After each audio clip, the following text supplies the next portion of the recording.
Hey Camille, so good to be on with you today.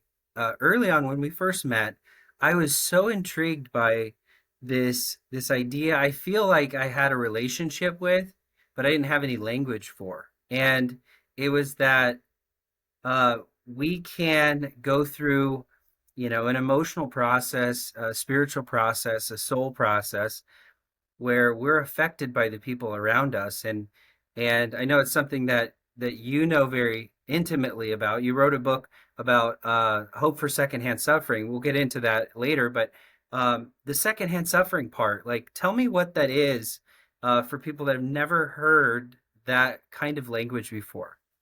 Sure. Yeah. It's thanks for being here. Letting me Mhm. be here, by the way. It's kind of a word that I stumbled on, phrase, I should say, based on this feeling that I could never describe I had, and I felt very frustrated when I was talking to friends and trying to explain like this heavy weight I was carrying for my brother. Essentially, my brother is a quadriplegic, very severe, disabled young man. 53-year-old around right now, and he has severe cerebral palsy. And for the last 15 years of my life, I've taken on the role as more of his, almost like a mother in a way, very, a loving sister, but taken on the role of medical conservator. And my mom died a few, like 11 years ago. And so I've just taken on more of that role. And so I felt like this heavy weight. I've loved him all my life and I've always had this protector role. But when he was in the hospital and suffering and screaming in pain and like all these things that have gone wrong, where they took away his food and put on a G tube and just so many things have been such heavy battles, I was feeling the weight of it in a way I couldn't explain. And so this phrase kind of is piggybacking off of secondhand smoke, the idea that we used to not understand that, we always thought when a smoker smoked, well, whatever's that's just affecting them and it's just in their body. But then we realized later that actually it affects everyone in their vicinity. And so in the same way, idea of someone suffering that we love affects those who love them. It makes sense, except secondhand suffering is much more invisible than smoke. You can see it, and we kind of like know it now. It's like you can see it, but now suffering you can't really see. So a lot There of the was, things feeling invisible is part of it. but there's a realization that we went through as a society with, Mm. secondhand smoke. It wasn't known, wasn't discussed, wasn't talked about. And I think the same thing is happening right now with secondhand suffering. Like, it's it's not as known, not even really talked about, not really embraced. Maybe there's not even a position in our kind of, realm of understanding love and compassion for the people that are caregivers or advocates or family members that are kind of standing in the gap, helping and assisting, or even just in the external, periphery, like, of what's happening and how it's affecting them. Yeah. And so, do you see that most people are surprised by this language and relieved in a way Mhm. that there's a, some type of conversation that's happening? Yeah, the response has been very interesting. I was a social science major, and it would have been like a case study, I think, in college to study the people's response when they hear the phrase. But I've gotten people reacting like kind of like, "Wow, I get that." Like you don't have to really say a whole lot more because it so accurately describes something we've never described before. And they usually pause and then they'll start telling me, "Oh my gosh, that explains it. That's what I'm feeling when my my nephew had a stroke or my daughter just lost her spouse or I'm my spouse has cancer and I can't fix it and I'm just like I feel like I'm the one suffering." But then you sometimes feel guilty, like, well, I'm fine, like why I shouldn't be allowed to suffer, and so you kind of suppress that. And so the language has really helped people kind of start opening up and they tear up and they start talking about it. It's like, wow, there's like a conversation here that's been needing to happen that maybe hasn't happened. So it's kind of like, in a way, like, there's permission now Mm. to acknowledge everyone in the room Hmm. and not say, well, your problem's not bigger than their problem, so we Exactly. just have to ignore you, and it's not even right for you to bring up your problem because clearly, the emotional pain or struggle, or even physical pain or struggle. There's so many elements to that. Yeah. Um, but it's the framework that every single person in the room could be affected by the situations that surround us, Yeah. and there's a path and a strategy for everyone. Isn't that right? Yeah, I think we don't realize it, but I think everyone is affected by secondhand suffering at some Mm-hmm. point in their lives if we live long enough. Mm-hmm. Um, but without language, I don't think we've been aware of it. I think sometimes we are carrying around a deep sadness and we're not really sure. I mean, usually we all know someone in our life that's hurting or has a disease or a life-limiting condition or an illness. Especially lately, it just seems like it's everywhere. Mm-hmm. So I do think that the language helps people to become aware. And I look back in my life and I think, gosh, like I think because my brother was taken from our home at an early age and put in an institution, I think that I didn't realize how much I was carrying like this deep sadness all my life Mm. and trying to perform and look normal, in quotes, to everybody else. But yet I always felt a bit of a misfit and different because I I was sad a lot and I didn't have any really reason to be sad, but like it's not until I became an adult looked back on all of this and realized, wow, I was carrying a lot. And you maybe not have felt permission at the time when you were younger to fully express your emotion and your process, because, like, your needs weren't biggest, the biggest in the room, right? Well, I think that the generation this all happened was, my brother was born in 1970, so this was in the 70s, really, and 80s, and we didn't really talk about these things. Hmm. I was just told, hey, your brother's special. He's going to be with people like himself. The doctors say he doesn't know any better, and so just move on and like we're fine. And Hmm. so we didn't really have this opportunity to discuss it. I think these days, I think people are much more aware of emotional and mental health Right. needs, and therapists are everywhere. So, it just wasn't how I was raised. And so I was kind of like made to think you just suppress it and Hmm. you kind of just move on. Yeah. I think that stigma is still here today, especially if the person is fine or normal or doesn't have a sickness or an illness. Hmm. So I think it's better now because we are learning to talk about emotions. There's movies now about our emotions and naming them. So I guess that's good. But yeah, I think we carry more than we realize. For me, it was this dull, empathetic ache, like in my soul that I could never quite figure out. But Mm. it took me places, which is good. But I couldn't just sit with this, and I'm not the kind of person that can just suppress it and not be honest about it either. So I was kind of forced to deal with it. So after you found language and you started to kind of wrap your arms around the process that you experienced, did you feel a sense of relief? Uh, Obviously you've tied in the realm of hope, but like what did it actually do for you? What kind of solutions did it offer for you, personally, and obviously for your family? What was the benefit of actually realizing that this is something you were going through? Yeah, it's a good question. I think that part of the realization of that phrase, the language came in the process of writing this book. It was about halfway through. I didn't I didn't start off with that phrase. It kind of became a revelation to me as I was writing, about 5 years in. I think it gave me it took the edge off. I think the pain because it made me feel I'm not alone. This is a thing. It's real. And I think awareness to anything is always the first step to getting healing or getting help or getting solutions. So you diagnose an illness and then you can find the cure. So I think in some ways it just made me feel like I'm not alone. Other people can relate. It looks different. Everybody's situation looks different. Everybody has a cerebral palsy, quadriplegic brother, but they probably have someone in their life that they care deeply about when they can't fix it and it hurts.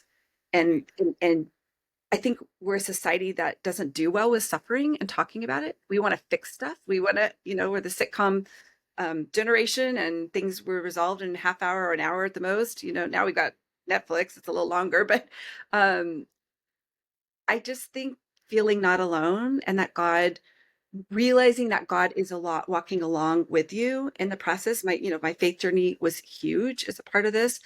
And, think of the ultimate secondhand sufferer, God watching Jesus on the cross, can you imagine? I mean, like, that's a, so he empathizes, I think, with our sorrow. And ultimately it's empathy, right? It's the deepest form of love when you feel someone's pain. So that is a deep connection with God in itself. So the awareness was very helpful, I think, on a spiritual journey for me to continue to pursue that. Yeah, and I think, not ignoring the deep emotion, the deep emotional journey that you've been on and suppressing it. I don't think that really gets us anywhere. Um, I grew up in a family too where most of the strong emotions were, you were to suppress them, right? Keep them, bury them, forget about it, and let's not discuss that. Yeah. Um, and I think that, that lends to um, some areas where we could potentially be fractured permanently, internally, fracture our emotions, fracture our love, and limit our ability to express, I think, the deepest, truest forms of ourself. Yeah. And so you obviously incorporated God in your journey, and you were very raw, and transparent to describe such, I would say, and I think that in the genuine sense, the intimate parts of your heart, of like how pain and suffering and going through heartache and frustration and difficulties, like you've been very open and transparent about that. I mean, did was that really freeing? Did you feel Mm. like you were giving people an invitation to walk through a healing journey as well? Well, absolutely. I mean, I think that is what came of this whole book writing process. Is it it gave me a permission to just be all there. I've never been one to mince words. I've never been like really good at shallow anyway. So it kind of gave me a form just as I was writing, typing on my computer for 11 years, 10 years. It was cathartic. People would say, "Oh, do you feel like you're just getting so much out just by writing your journey and it's just like a journal?" And I said, not really. I said, to some degree, yes, but I felt there was always a purpose beyond me. I never felt like this really was just like, who wants to read, maybe 10 people that I know that might want to read my journey about my brother and me. So I always felt it was more, I felt like this almost supernatural pressing in to like, you need to write this. But I've heard since it's been released, people are saying, wow, you're so authentic and vulnerable. It's making me want to be vulnerable too and be honest. And it's breaking open like this, like hardened heart a lot of people have had, that they felt like they had to have it all together. And they're just, oh, I'm getting emails and text and just conversations that's like, wow, they're feeling free. So if my being vulnerable has freed other people to be vulnerable, I feel like that's like the first step in healing towards something like secondhand suffering. Yeah, I mean, I feel like you kind of got to show people the way, just as the Apostle Mm-hmm. Paul says, if you don't know where you're going, imitate me. And I think you've really done that in a beautiful way, putting people on a healing journey. It's not necessarily always about the outcome either, Yeah. because, oftentimes we can't control the outcome. And I think that's, Right. as a Christian, you're like, oh, we pray for quick outcomes, right? Yeah. You always go to the quick ones. You're like, we're not going to talk about Lazarus right now. We're going to talk about the, get up and walk and we always bring up the scriptures that kind of feed our internal desire. But oftentimes the situations that we're in don't lend themselves to those quick outcomes. And maybe we have situations and relationships and difficulties that will be with us for our life. Yeah. And there's nothing we can really do to change the quote unquote outcome, but what we can do is we can we can glean from God's heart and His nature in the midst of it. I mean, how, was that hard for you to embrace, that you couldn't change the outcome for your brother? Oh my gosh. Yeah. I mean, my whole life, I asked, like as a little girl, my spiritual journey started when I asked my parents, like, Mhm. why didn't God, why did God make my brother like this? Or why didn't he heal my brother? Or why doesn't he fix it? And the answer I got was more like, my dad's like, I don't know. My mom's like, Jerry, like, come up with better. So she came up with an answer. Is like, well, Right. God's God, and Sure, He sure, created the world, let it spin, but He doesn't sure. really get involved in our lives, and that only satisfied, that only went so far with me. Right. I just began to demand answers. Like, if there is a God, there's got to be a better answer than that. That didn't Right. satisfy my soul. I Hmm. love what Sue Monk Kid said. One of my quotes. I don't know if I'm going to get it exactly right, but in religion, we're long on butterflies, but really short on cocoons. And we don't do well, I think, especially in America, with suffering. And so, Hmm. what I've learned though is the journey through suffering, not around, is Hmm. actually where the heart transformation can Hmm. change. Hmm.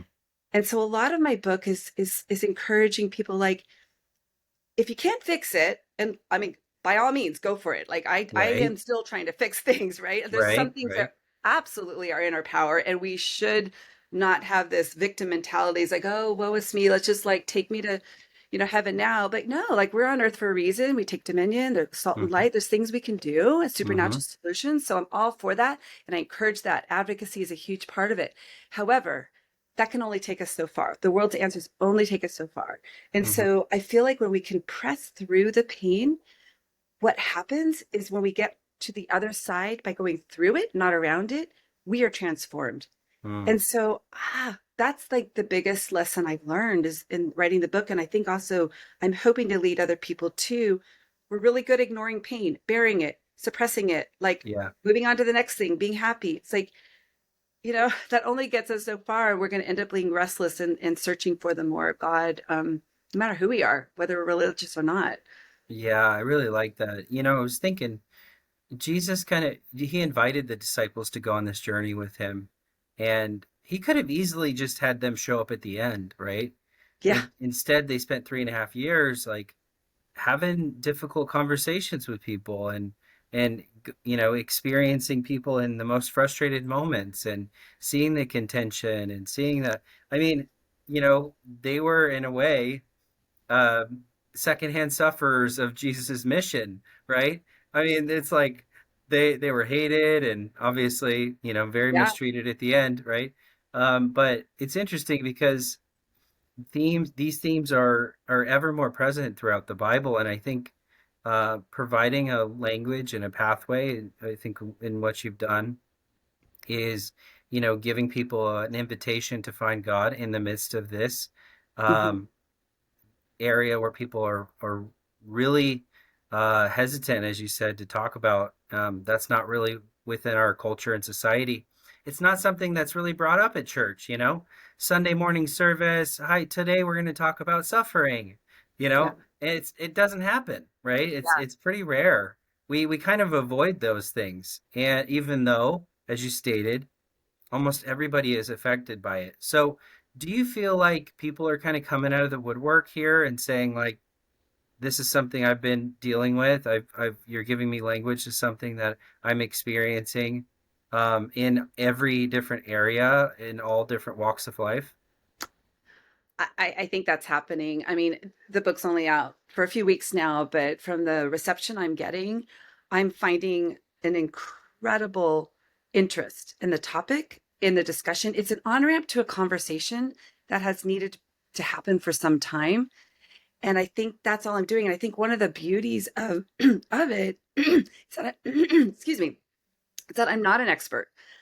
I'm I'm not a psychologist. I'm not an influencer in Hollywood. I'm not like I feel like I don't mean to demean this, but I'm a nobody. I'm a someone just like you.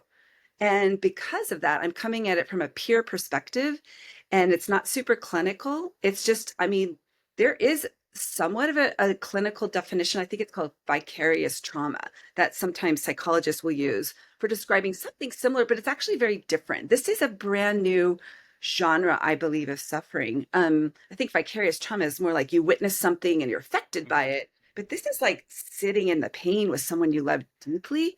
So I feel like it's unlocking a conversation that is going to lead to me, if you press through, to God, because you hit a wall or you can't fix it. That you could do some things like I said, but you can't really completely fix it, and your soul is never fully satisfied because we're body, soul, spirit, beings. And it, we can the soul is like, our emotional healing. Yeah, we can get help, we can go to therapy and that kind of thing.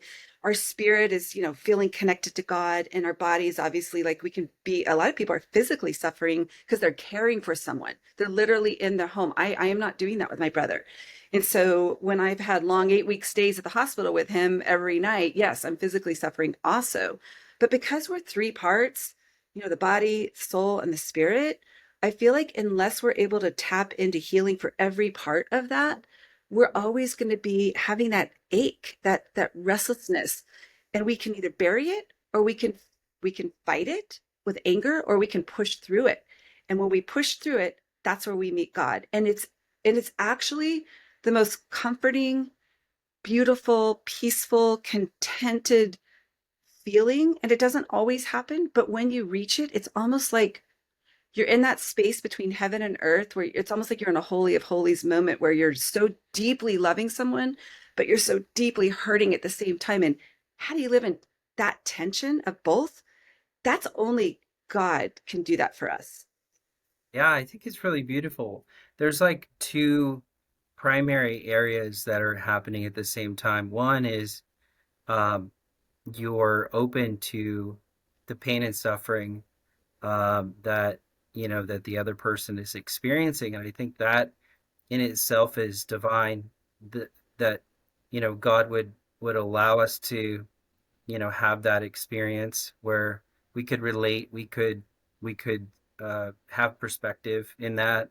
There's a partnership in there that maybe is only possible through those moments. Yeah. And then I think secondarily, we are experiencing pain and suffering, maybe equal to the pain and suffering um, that Christ experienced on the earth. And so um, there's this invitation. I know in the scripture, um, Jesus talks about the cup of suffering, and there's a tremendous reward in the partnership Yeah. of those that are under suffering. And so it's an invitation with God to not to not shy away from these moments, but to embrace them as well. So it's Mhm. really profound for the person in front of you and for your relationship with God.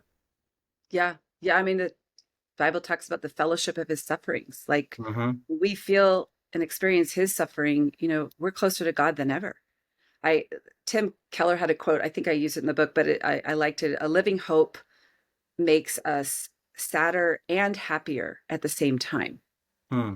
And I talk a lot about tools for the heart in the book. Like, there's practical things that really does help our heart. But one of them was really knowing the living hope of Hmm. Christ. And I never really understood that until I was in the process of writing. And um, I was raised, your hope is in heaven.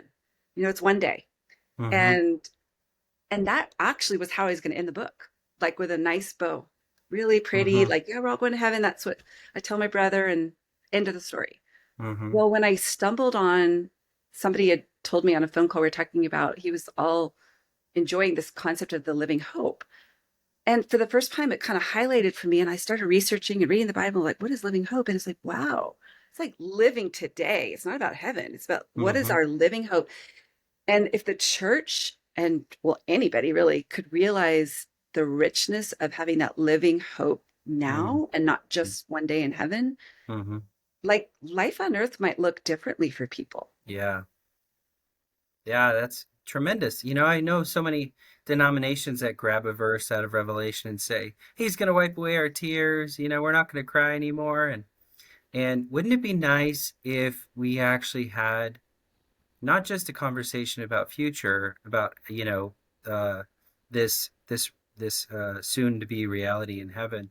But wouldn't it be nice to have a conversation about how God partners with us in our process today Yeah. to not just you know make things happen quickly, as our cosmic bellhop, but to come alongside, right? To come Yeah, alongside us in our humanity, just as Jesus did, and show us a better way and show us how to uh, improve not only our situation, but improve our lives and the lives around us through His grace and His love.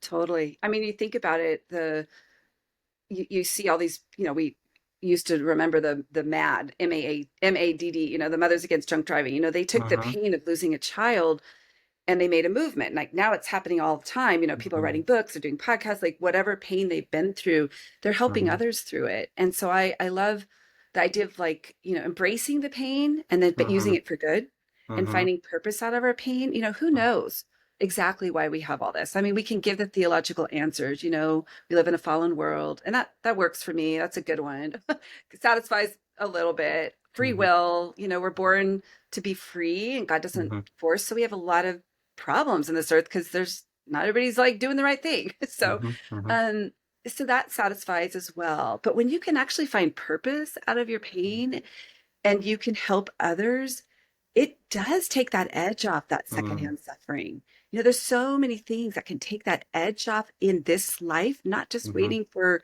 everything to be worked out in heaven. Mm-hmm. And tears can be really healing. And just being released to actually feel the pain and cry and like sit in it, especially when someone you love is in it, like that's a rich emotion. And Mm-hmm. I think, Jesus wept. It's like, why are we Mm-hmm. better than Jesus?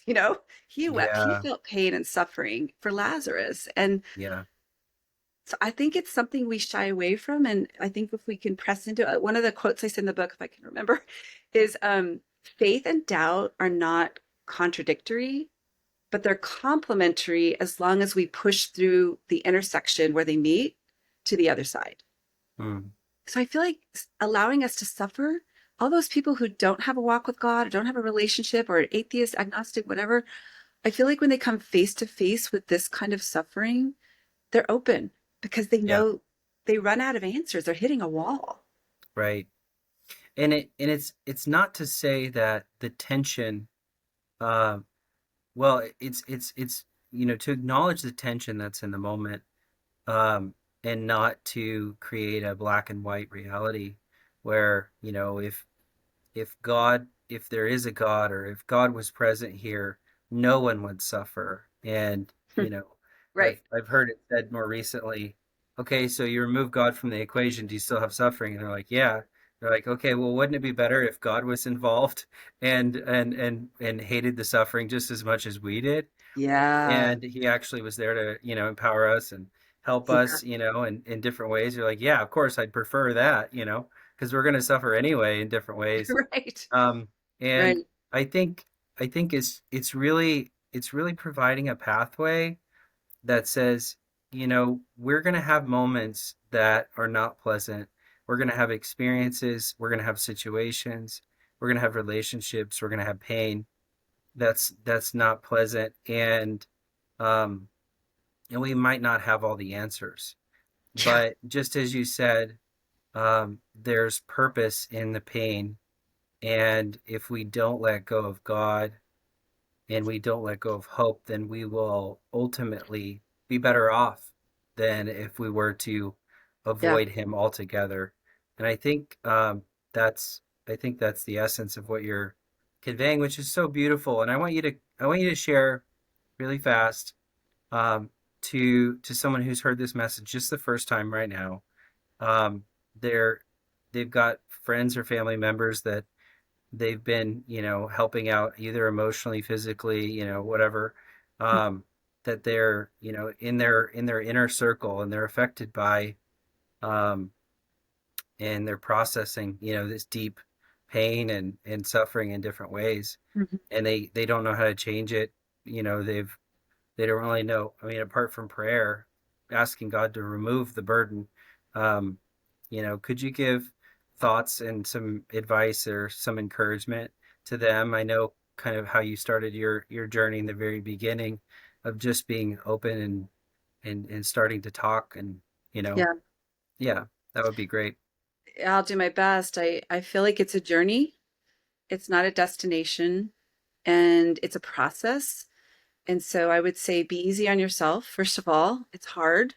You're not alone. A lot of us feel the same thing. So I think number one, finding community where you have to use a cliche phrase right now, safe place to talk with other people who may feel similarly.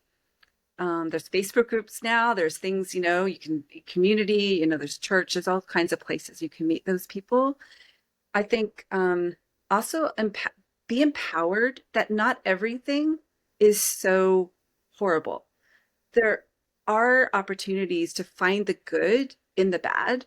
And so, like with my brother, yeah, I can't, he hasn't stood up and walked yet. He's not healed. But there's been so many ways I think I have helped save his life probably like 8 different times, where I have questioned the doctors, I've found second opinions, I've pursued answers, I've got him off things that he was on medications that were harming him. I've got him on vitamins that are helping him. There's things that I've been able to do.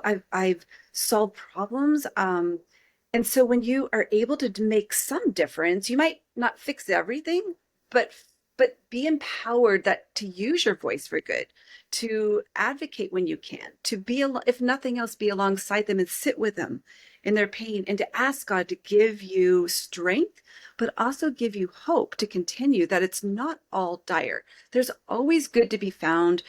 So search it out, find it. One of my chapters, I talk about finding the hidden treasures that God is laying out for you, like an Easter egg hunt.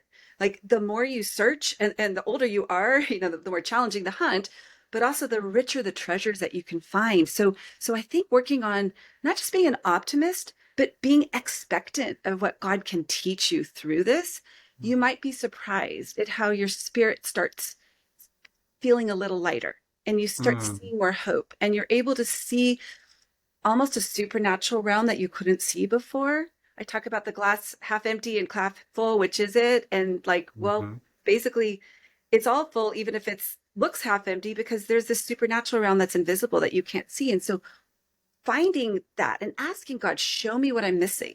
How mm, can I get through this time? And ask, what is your purpose? Ask the hard questions. But most of all, don't ignore the heart journey, because ultimately, if we don't transform our heart, um, we're probably going to stay pretty miserable. But if mm, we can learn to transform our heart where we don't feel alone, where we have a connection to the heart of God through our pain and our suffering, there is a supernatural peace that it is possible. It doesn't mm, take all the pain away, but it is able to heal a broken heart this side of heaven, and it doesn't have to just wait for heaven. So I would mm. say pursue the heart journey, and it's nothing you can do really by just reading a book. I mean, my book is interactive, so I hopefully it helps, but it's an individual journey between each person and God. Wow, thank you. Yeah, that's so helpful. I do want to encourage anybody that feels like this is resonating with you. It relates to you in a different way, even if it's something in the past. Obviously, we focus on things that are really before our face, but you think about all the life and the years that we've processed, and perhaps having this tool of hope for secondhand suffering in our back pocket as we maneuver through life, it'll save us years of wandering around in the wilderness not knowing what to Absolutely. do with our pain and our Yeah. struggle. And I think it'll also give us an invitation to know more about the people around us and to know more about God, which is really beautiful. So Mhm. definitely check it out. Hope for Secondhand Suffering. I appreciate Camille being on here, and I love the conversation. I felt like it was just an invitation for us to get to know God and to embrace the people around us more. So thank you so much. Thank you for having me, Jeremy. It's been a pleasure. Absolutely.